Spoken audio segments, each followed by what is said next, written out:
Hey, and welcome to this new video. Today I want to talk about something very close to my heart: art as a safe space. A place where we can feel free, a place without expectations, without judgment, without pressure.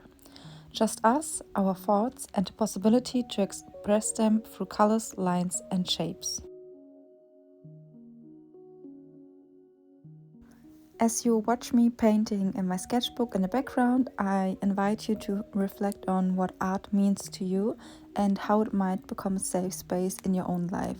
So maybe just grab your sketchbook and your pens and follow along while I give a few exercises I like to do, or just enjoy this as a podcast or watch me draw.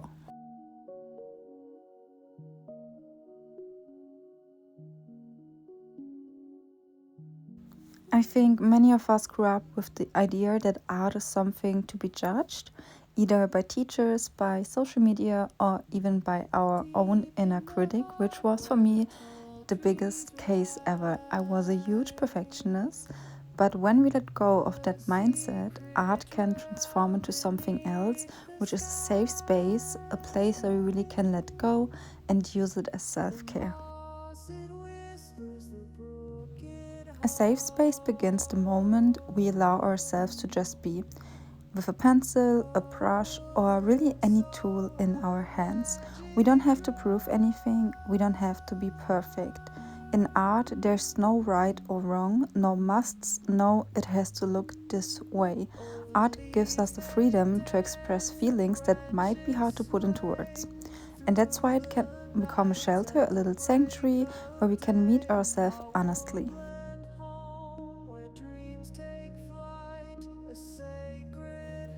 Now we had enough talking for the intro. Let's go into methods and exercises that maybe can help you.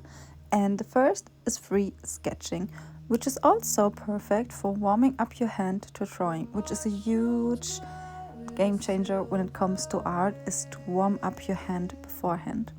So, free sketching is one of the simplest ways to just let go. Open your sketchbook or take a piece of paper if you don't want to do it in your sketchbook, which I could totally understand.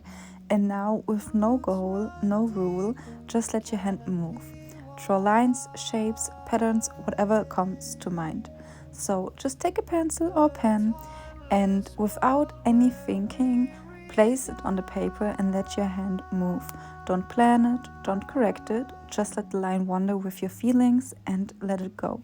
Maybe it loops, maybe it zigzags when you're feeling anxiety, and maybe it just drifts off across the page when you're daydreaming. Let it flow for about a minute.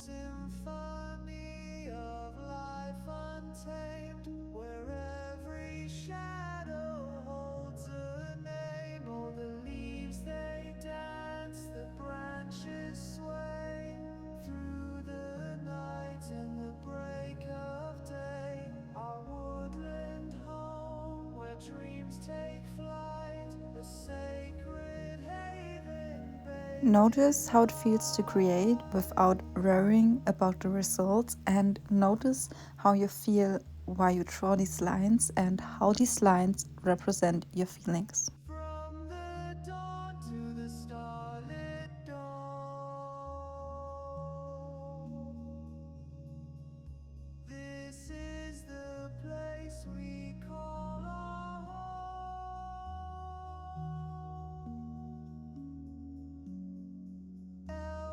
The next exercise is one I actually do almost in any sketchbook page, with a few extras when I don't do it, but mostly always I do this. So exercise 2 is working with colors. Pick whatever you're drawn into and choose your colors intuitively. Like in this moment, what are you feeling? What is the color that you want to grab, and not what is the perfect color palette or what is the reference drawing, but really what you feel drawn to. So if you have some colors nearby, markers, crayons, or paint, it doesn't really matter. Just choose the first one that feels right to you. Fill a small area of your page with that color. Now pick a second one and let it overlap or sit beside the first. Keep going for a few more colors, building little islands of colors. As you do this, ask yourself, how does each color make me feel in this moment? And actually, with almost any sketchbook page, I just go with the colors how I feel them fit. So in the reference, this was a girl with just a beige coat and brown hair. But as you can see throughout the video, I totally went into another direction because these were the colors that just felt right in the moment.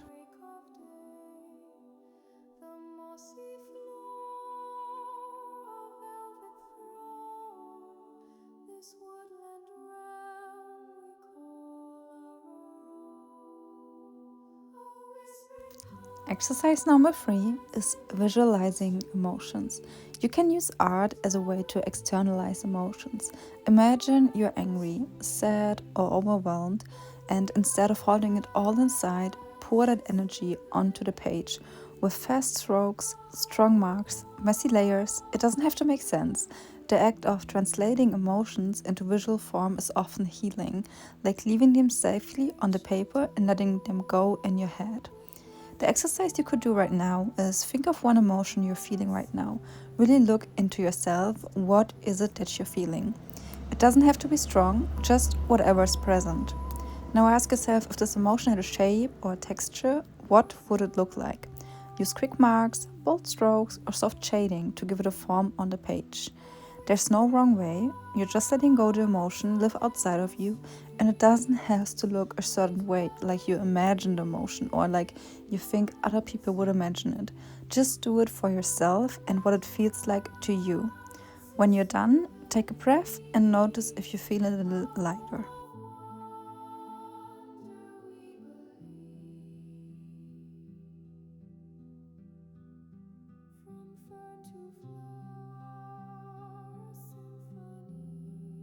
The last little exercise I have for today is meditative drawing. Meditative drawing is like doodling, mandalas, or repeating patterns. The repetition has a calming effect, almost like breathing exercises. With each stroke, you sink a little deeper into focus and stillness. And from experience, guided meditations help me so much to find my creative spark. When I sleep in with a guided meditation, then I always have the best ideas. So, in meditative drawing, also is a great way to get to that point in your mind where you can just freely have so many ideas and get so much inspiration solely out of your mind. The exercise you could do right now, if it speaks to you, is to let things go slow with this exercise. On your page, draw one simple shape, maybe a circle. Now repeat it again and again, slowly filling your page with this one repeating form. Let your hand find a rhythm, almost like breathing, which is also again muscle memory. So maybe there's a shape you really want to learn, like an almond shape, for example, which is always useful in portraits, for example. And you could do this with an almond shape and not only meditate through art, but also improve your art skills.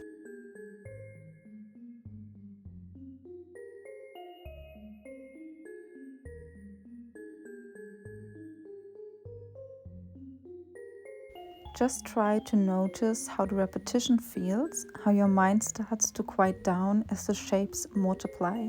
And always keep on going and breathing.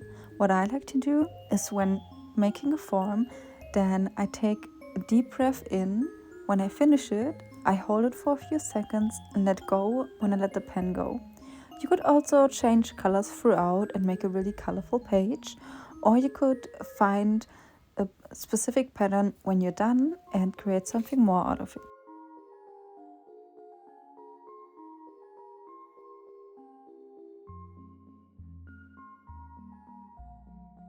Let's go through some little tips to keep your safe space alive when you're done with these exercises. I will write them down on the screen so you can easily access them and screenshot them for later on. So here are a few things that maybe can help. Allow yourself to be imperfect. Perfection is the biggest enemy of feeling safe. Create small rituals, maybe 10 minutes of drawing before bed or an hour of painting on weekends. Build an atmosphere. Around it, play calming music, light a candle, make a cup of tea. The setting itself can make your art practice feel like a retreat. And most importantly, Remember, you don't have to share everything. Some pages, some drawings can remain private. That's what makes them truly safe.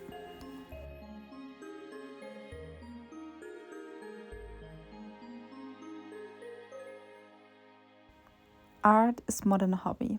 It can be a retreat, a mirror of your inner world, a safe space where you're allowed to be exactly as you are.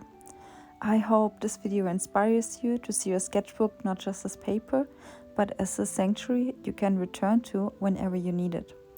Thank you for spending time with me and reflecting on art as a safe space, and I wish you moments of calm, joy, and discovery every time you open your sketchbook.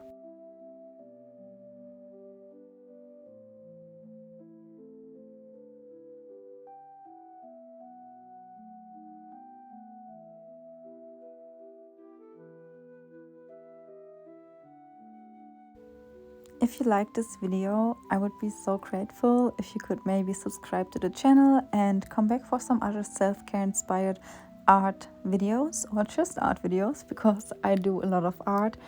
I really hope you enjoyed it. Let me know in the comments if any of the tips helped you at all, or if you have some other tips, and let's just share them in each other, like with each other.